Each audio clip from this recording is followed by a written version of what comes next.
Sometimes the universe has a sixth sense of humor about timing. I'm Tiffany, 33.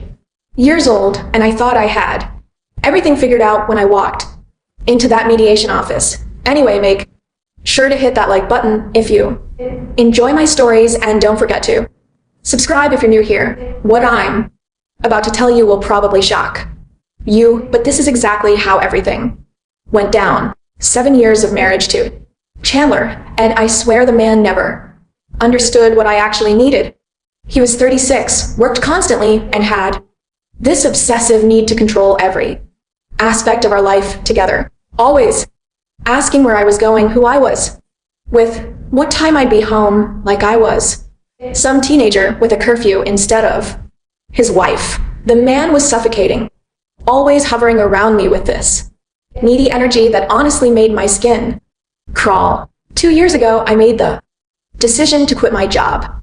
I needed space to breathe, to figure out who I really was outside of being Chandler's wife and this corporate drone. But did he support my journey of self-discovery? Hell no. Instead, he started questioning every penny I spent, every friend I made, every late night I had. The paranoia was exhausting. Here's the thing.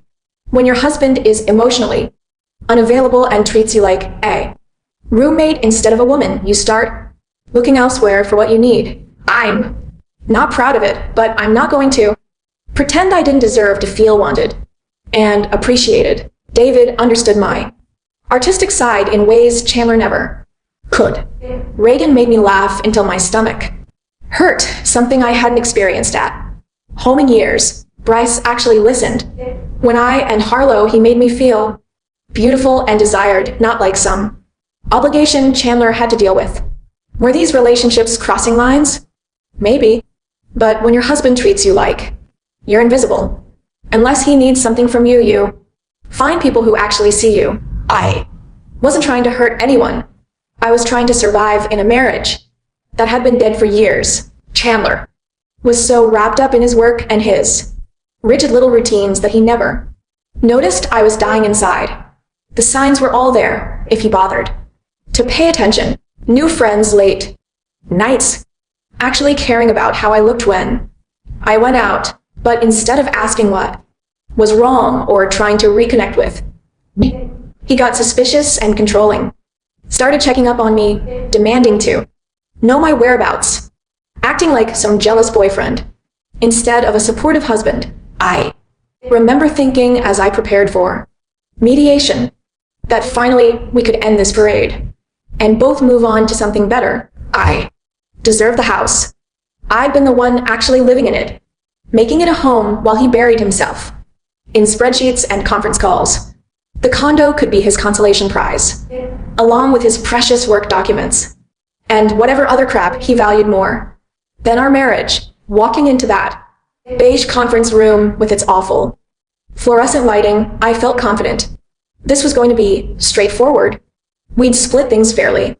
I'd get spousal support since I'd sacrificed my career for our marriage, and we could both start fresh. The mediator, Mr. Patterson, seemed reasonable enough, though he moved at a glacial pace that was testing my patience. Can we just skip to the part where I get what I deserve? This is taking forever, I said, because someone needed to move things along. I mean, we both knew this marriage had been over for years. Why drag out the inevitable with endless paperwork and formalities? When Chandler agreed to discuss what fair looked like, I felt vindicated. Finally, he was going to acknowledge my contributions to our relationship when he slid that first folder across the table, offering me the house. I couldn't help but laugh. You're offering me the house and keeping the condo? The satisfaction was sweet. Wow. You really loved me, didn't you? Something shifted in his expression, but I was riding high on finally being heard. I did, he said, like it was past tense, like he was already done with me. You really think you're the only one who felt that way? I shot back because honestly his naive little bubble needed bursting. Come on. You can't be that clueless. You think you were the only man who thought I was special? The only one who said I was his everything? The laughter bubbled up. Again, God, you're all so predictable. Because they were. Men always thought they were so unique, so special, when really they all wanted the same things from a woman. That's when Chandler reached into his briefcase and pulled out a second folder thicker than the first. Something cold settled in my stomach, but I pushed it down. You're right, he said quietly. I did think you were my everything. Past tense. He slid the folder across the table. My hands shook slightly as I opened it, though I tried to keep my expression neutral. The first page made my breath catch. Photos, dates, times, locations. What is this? Mr. Patterson leaned over to look. Private investigators report, Chandler said calmly. Dated surveillance over the last 8 months for different affair partners over the past 2 years. Dates, times, locations, photographic evidence. My hands were definitely shaking now. You had me followed. I had my wife followed, he corrected. And something about the way he said wife made it sound like a dirty word. When she started coming home at midnight, smelling like someone else's cologne. When she started password protecting her phone after 7 years of leaving it unlocked. When she suddenly needed to work late 3 nights a week at a job that never required overtime before. The mediator was flipping through pages, and his expression said everything. There were photos of me with David at that little cafe we liked, pictures of Reagan and me going into that hotel, timestamps showing exactly when I told Chandler I was visiting my sister while I was actually with Bryce. Credit card receipts for places I'd never mentioned going. This is invasion of privacy. I stammered because this felt like a violation. He'd been watching me, documenting my every move, like some stalker. Actually, Chandler said, my lawyer confirmed it's completely legal. No expectation of privacy in public places, vehicles, or hotel parking lots. I slammed the folder shut. The room felt too small, too bright. I want a different mediator. This is ridiculous. You're trying to make me look bad. I'm showing documentation of marital infidelity, he said in that same even tone, which impacts asset division and spousal support in this state. Quite significantly, actually. Mr. Patterson cleared his throat. Mrs., perhaps we should take a break and reconvene when both parties have had time to review this new information with their respective counsel. New information? My voice cracked. He's been spying on me. This is harassment. It's evidence, Chandler said, collected by a licensed professional, all admissible in court. I grabbed my purse, my hands still trembling. We're done. Here. I'm calling my lawyer. You're not getting away with this. Getting away. With what? Documenting your affairs, you manipulative piece of fish. I caught myself, glanced at the mediator. I'm leaving. This is hostile. I stormed out the door, slamming behind me hard enough to rattle something on the wall in the parking lot. I sat in my car for 20 minutes, trying to process what had just happened. How long had he known? How long had he been planning this ambush? The week that followed was absolute chaos. I called Chandler 36 times the first day, leaving voicemails that ranged from apologetic to threatening to completely hysterical. He didn't answer a single one. Every call went straight to voicemail. Every text got no response. My lawyer, when I finally reached him, delivered the worst possible news. The PI report was completely legal. Licensed investigator, public spaces, proper documentation. We had no grounds to challenge it. This kills any chance you had of getting spousal support, he explained, and it significantly impacts asset division. We need to start thinking about damage control. Damage control. Like I was some kind of criminal, instead of a woman who'd been neglected and driven to find companionship elsewhere. That's when the real dirty tactics started.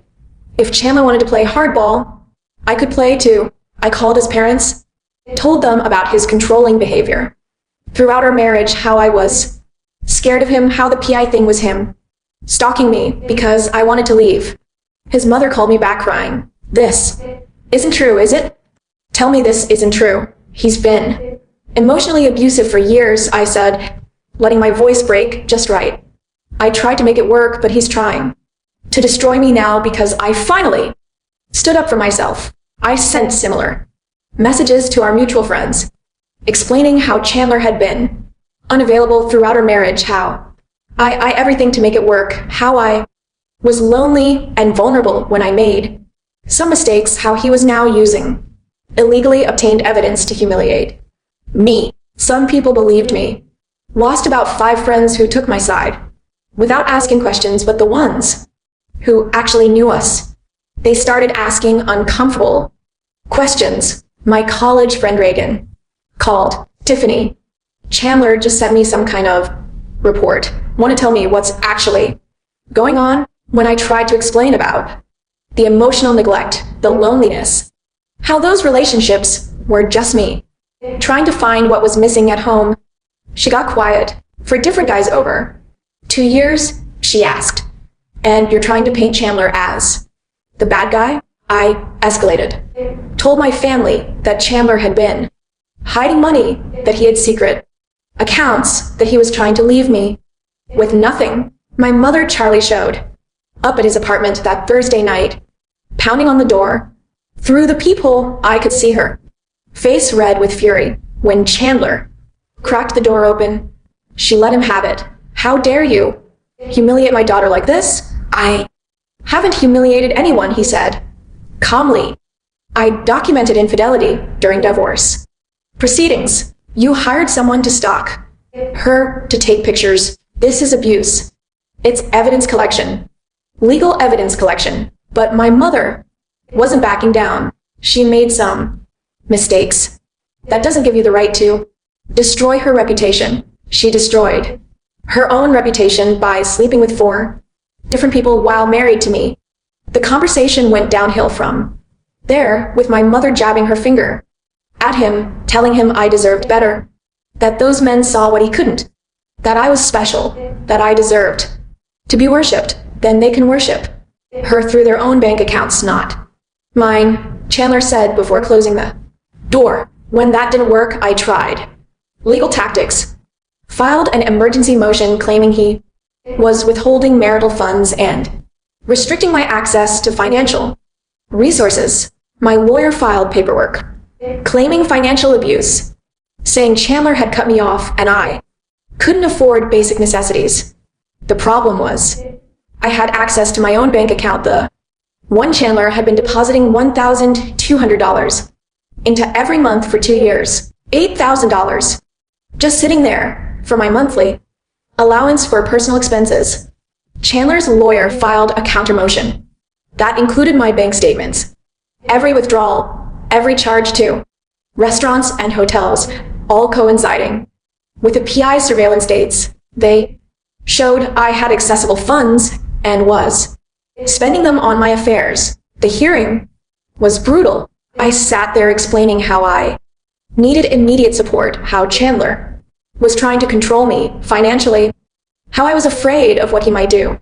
But when the judge saw the bank statements showing $8,000 in charges for hotel rooms on the same dates as my documented affairs, his expression said, everything. You're claiming financial hardship while maintaining an $8,000 balance and spending $300 at a time on hotel rooms? My lawyer tried to spin it, but the judge wasn't having it. Motion denied. Outside the courthouse, I cornered Chandler in the parking lot.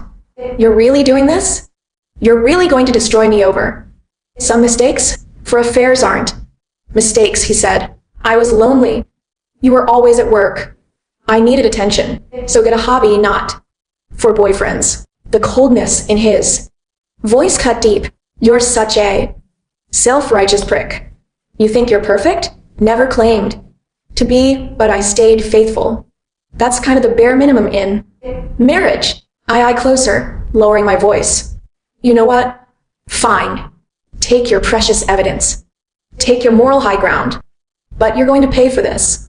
I'll make sure everyone knows what kind of person you really are. Everyone already knows what kind of person you are, he said. I have photographs. When the restraining order I filed got dismissed, when my claims of abuse got laughed out of court, when every legal maneuver I tried backfired spectacularly, I started to realize that maybe I'd underestimated Chandler. The man I'd always seen as weak and controllable was systematically dismantling every argument I made with documented evidence and legal precedent.